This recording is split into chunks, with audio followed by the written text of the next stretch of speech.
Hello, and I will be reviewing Hellboy. Now, I've been wanting to review this movie for a while, and since I am brand new to this channel, well, I would like to start out with a great movie. Now, what's there to say about this movie? The remake didn't do so well, so what makes it think that this would do any better? Okay, I think that the Guillermo del Toro's Hellboy was actually pretty good. Now, so I asked around to some people. They said they didn't like it as much. But I liked it. I watched it when I was a kid, and I thoroughly enjoyed it. Yes, there are some kind of parts that were kind of just, um, goes downhill. I think the main villain, Rasputin, is a little kind of iffy on what his motivation is I think it's revenge. But all in all, I find the movie to be very well done. And we start off with Professor Broom telling us all about uh, what happened what happened back in the night that Hellboy was brought to Earth. Now, when this was starting, I actually liked this scene. It was a very nice scene.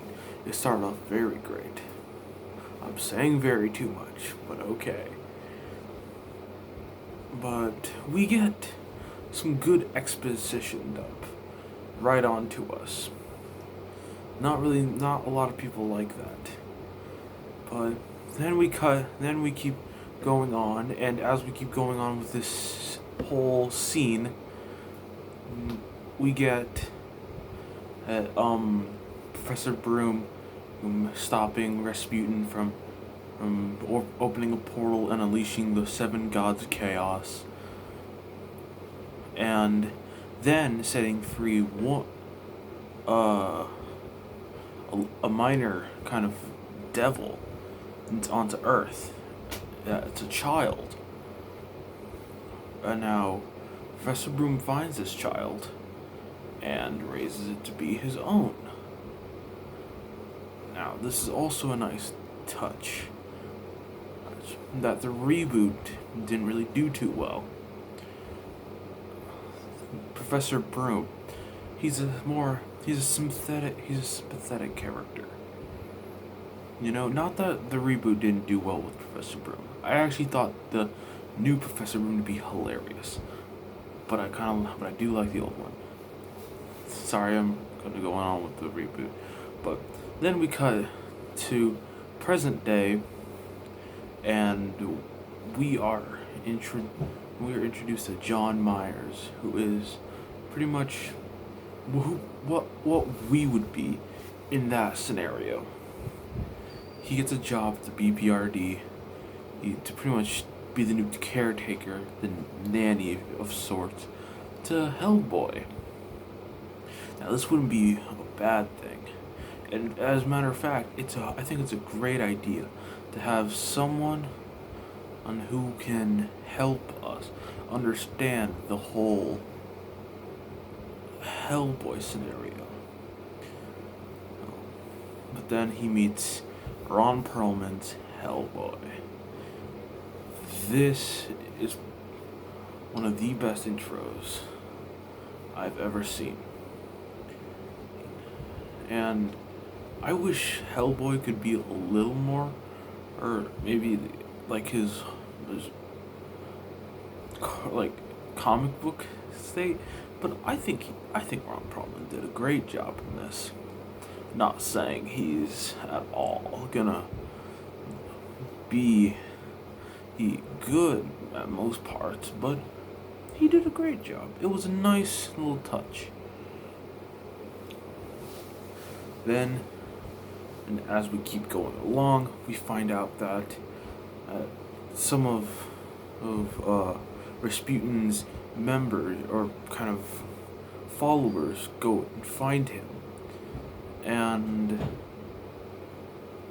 awaken him to start his whole plan to unleash the seven gods again, because he was limited by the technology of his time. But now that he is in present day, now he has all the technology he needs to unleash him, and he needs the help of Hellboy to do it. Now, we see that Hellboy has to go to the museum to kind of look for a creature called Samael. And we get the cool fight. We get the introduction to all of his sort of bullets to say, and don't get me. This is a great adaptation. I like this so far. It was amazing. We keep going along with it, and we find that Hellboy drops down into the alleyway to find Rasputin standing there. Rasputin pretty much tells him some like what his voice is. Then Hellboy chases after the being called Samael into the pretty much the train, like the sewer system, or maybe like the railroad, like the underground railroad. That's what I'm looking for. But he keeps going. He gets knocked around a couple times, but eventually he figures out a way to kill Samael. And when he does, it's pretty much Samael can be resurrected now. That we didn't know that, but now he can be resurrected, and as he is, he goes back to Rasputin to kind of multiply, and as Hellboy goes back to leaves, he goes to visit, in this movie, Liz Sherman, which in the comics it is Alice that he has a relationship with. In this movie and in the second movie, he has in this movie he has an off and on again relationship with Liz. The second movie is just full on relationship.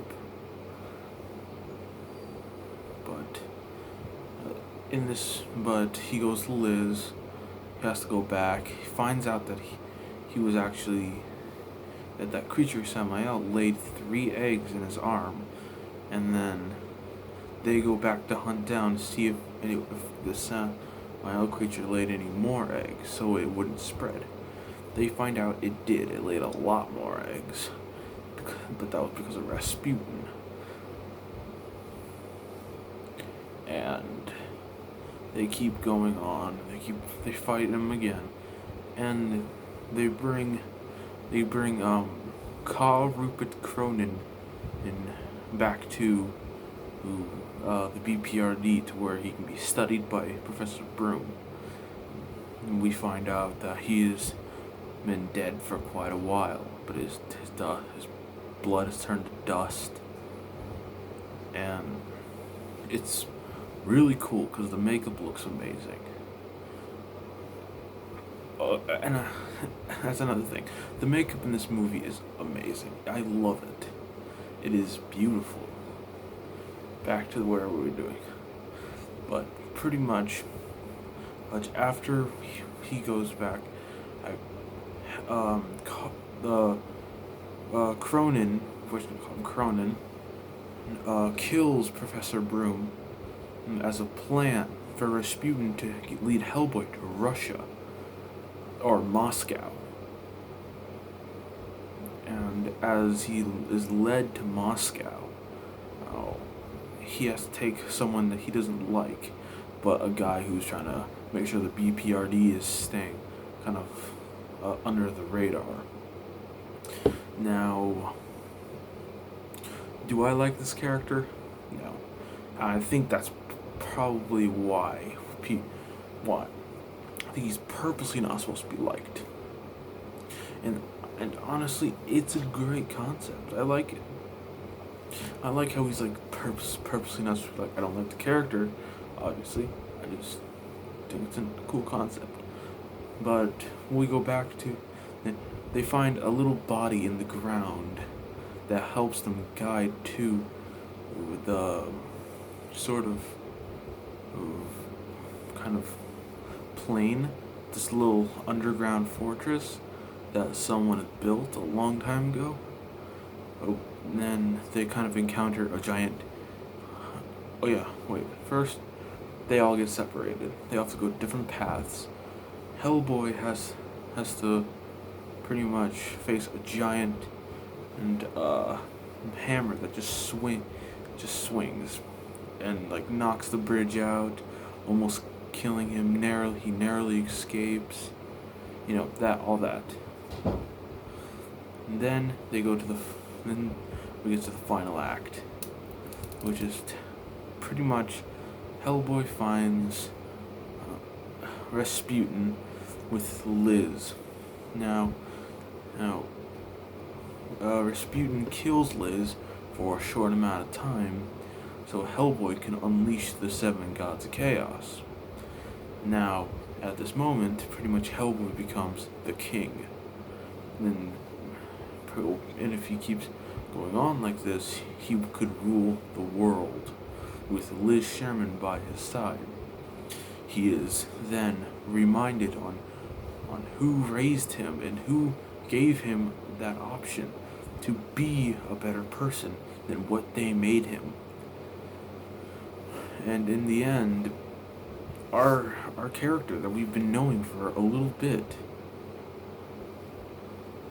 it, our main guy who's been pretty much just taking us around, John Myers, shows Hellboy the rosary that his father, Professor Broom, or Hellboy's father, Professor Broom, had for him. Hellboy takes the rosary, breaks off his horns, and kills Rasputin. He takes Liz's dead body into the hall. Then John gives Hellboy a long line of grenades because he has to defeat one of the seven gods that was living inside of Rasputin. Hellboy makes a nice little line of how big could it be as it pulls him away into the hall, leading him into a giant room with a giant tentacle-like creature that Hellboy fights for so long, even grabbing a sword that would resemble the sword he has in the comics and also in the new movie, which I'm pretty sure it's Excalibur. And he defeats the monster, returning to Liz Sherman and awakening her, bringing her back. And then, can't really remember what. Then he goes back and just movie ends. Great movie. I do like it. It's a beautiful take on Hellboy. I wish it could have been a little bit, but it did like a little bit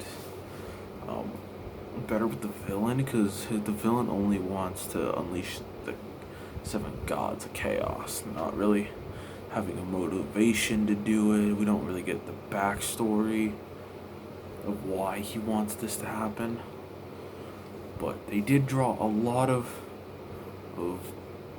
inspiration from different comics.